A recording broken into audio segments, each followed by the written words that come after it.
Yes. And it's funny because people would be incredulous about the resurrection of Jesus Christ, but yet they're convinced that the entire universe was smaller than the head of a pin, and for no reason than anybody's adequately explained to me. It makes sense. Yeah. No. Instantaneously became everything. Yeah. Okay.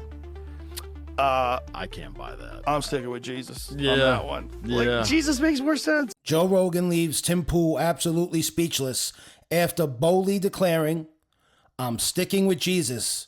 While questioning the Big Bang Theory, Rogan says the story of Jesus actually makes more sense, and the room falls silent. It's a growing trend.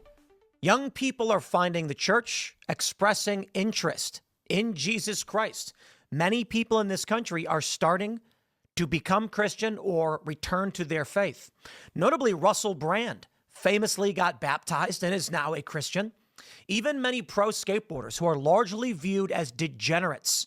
They don't really make a lot of money. They do drugs. They hang out. They're not even rock stars.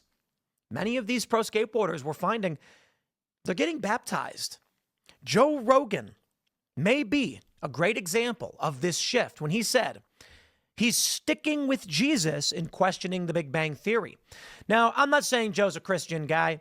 I'm not saying that in this article he's professing his faith in Jesus. The point he's making is that Jesus seems more probable than the Big Bang. Interesting nonetheless, because that's the path you walk down where you end up saying you're going to be Christian. But this is a growing trend. Let me play this clip for you. We played a little bit in the intro, but I want to show you this clip. We have this from the Postmonial.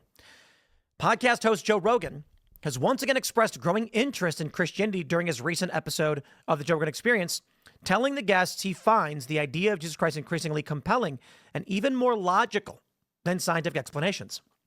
He was speaking with writer and TikToker Cody Tucker. Rogan said, "I'm sticking with Jesus. Jesus makes more sense. People have come back to life." Let me play the clip for you. You can hear it in its entirety. That one. Yeah. Like, well, space is the ultimate who the fuck knows, because we can only see so far. We see so far, but even so far is only so far. I'm going to pause. I do want to kind of dissect a lot of what they're saying. The first thing you always got to understand about philosophy of knowledge, we actually don't know. We don't see at all. We have faith. This is an important understanding many people do not have. Like, I had this argument with Ian over and over and over again, but people are convinced everything they were told is true. No. The only thing that I know is that I know nothing. That's true. I believe some things because I've chosen to. For instance, Joe says we can only see so far. Joe, maybe he has. So I won't speak for him, but most people have not actually looked through any of these telescopes. They've not actually looked at any of these planetary bodies. They just believe it because someone told it to them. Some people have done the research. And I happen to be more of a man of science than religion. But there is, and I'll explain why, but let me play more. And then they're saying like it's always expanding, which that can't be true, because like what is it expanding into? If space is space, you know, if they're like, oh, it's like blowing up a balloon where everything's okay, but you're blowing up a balloon in a room, right? So what's the room that you're blowing the balloon into? And then that's in a bigger room, and then that's in right. This. And not right. It may be. Well, actually, I'll let. Then there's the. Tim Pool is 100% right. People believe in a lot of things without ever truly knowing if they're real. Most of us take things on faith, trusting that a teacher, a parent, a book, a documentary, or a YouTube video did the research for us. But the truth is, very few people dig deep and question what they're being told. At the end of the day, people need more than material things. We crave meaning. We need to believe in something greater than ourselves. I believe we're not just flesh and bone, we're spiritual beings having a human experience. And when you really think about it, the energy behind existence, the force that created everything we know, can't just be some blind, chaotic spark. Energy alone doesn't create, it breaks down. So for the universe to even exist, there had to be intelligence, there had to be purpose, there had to be love. That spark wasn't random, it was divine. And that divinity is God. Concept that it's actually finite. It's not infinite, and it's some sort of donut shape. It like we have no idea. Goes back around eventually. But then who made all that? Right. Like, is there a God? Did God make this? Or is God the universe? Yeah, but then who made God? And then that bothers me. Right, but Like, who made that thing? Is that a thing that we think that, like, because we were born and we die, that we have these biological limitations that we attach to the universe itself? Joe's a smart guy. That's fair. Right. That we see things as being built and destroyed. That there's always been something. Well, wouldn't it be crazier if there wasn't something at one point in time? Yeah. That seems even crazier. Then there Right. always has been something. Because if it's just something, if it's just the nature of everything, there is always something, right? Right. It couldn't be nothing and then all of a sudden everything. That Right. seems... Because what started that? What kicked that off? Exactly. What snapped its fingers? Like That's McKenna's great line. Terrence McKenna had a great line Mm-hmm. about the difference between science and religion is that science only asks you for one miracle. I want you to believe in one miracle, the Big Bang. Yeah. That's a good one. It's a great line. Yeah. It's because it really is true. Yes. And it's funny because people would be incredulous about the resurrection of Jesus Christ, but yet they're convinced that the entire universe was smaller than the head of a pin, and for no reason than anybody's adequately explained to me that makes sense. Yeah. No. Instantaneously became everything. Yeah. Okay. I can't buy that. I'm sticking with Jesus on Yeah. that one. Like, Jesus makes more sense.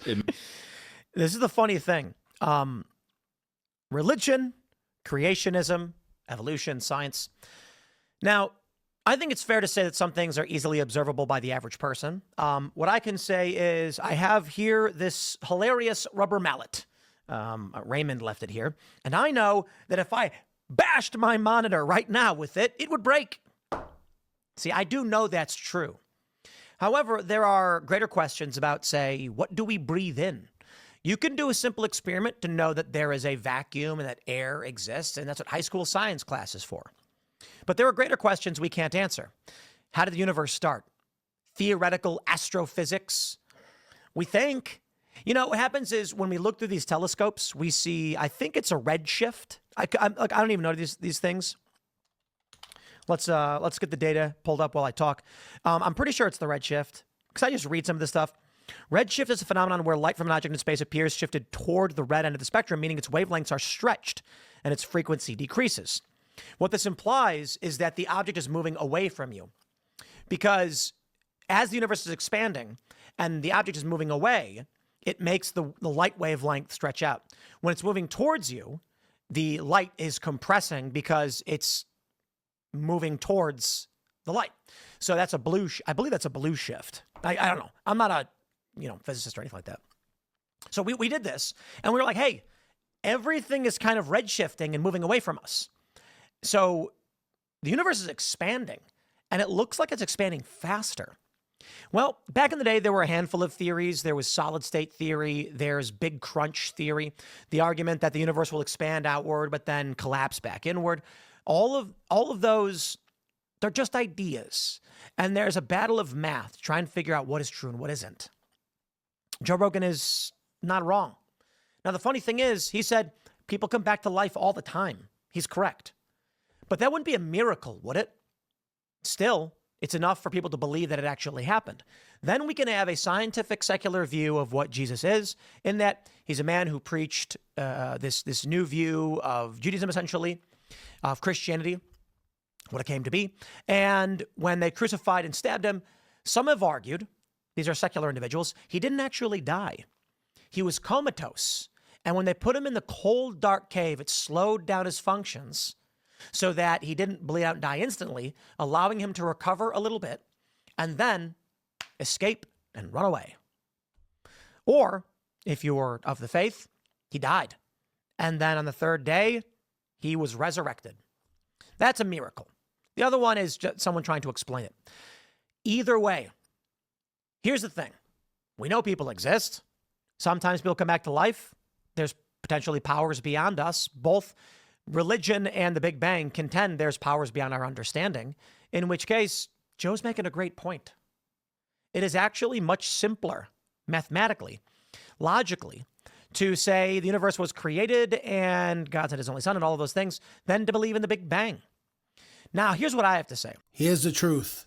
Belief in God gives people purpose, direction, and a reason to live. that's bigger than just consume and die. Christianity doesn't say you're random. It says you're loved, created with intention, and called to do good. So when Joe Rogan says Jesus makes more sense, he's not just making a spiritual statement. He's exposing the blind spots in our so-called scientific certainty. He's saying, I need something deeper. I need something true. And maybe, just maybe, that truth is the resurrection. If you're out there questioning everything you've been told, you're not alone. Drop a comment. Do you believe in the Big Bang? Or do you think Jesus makes more sense? Smash that like button and subscribe for more raw, honest, real talk like this.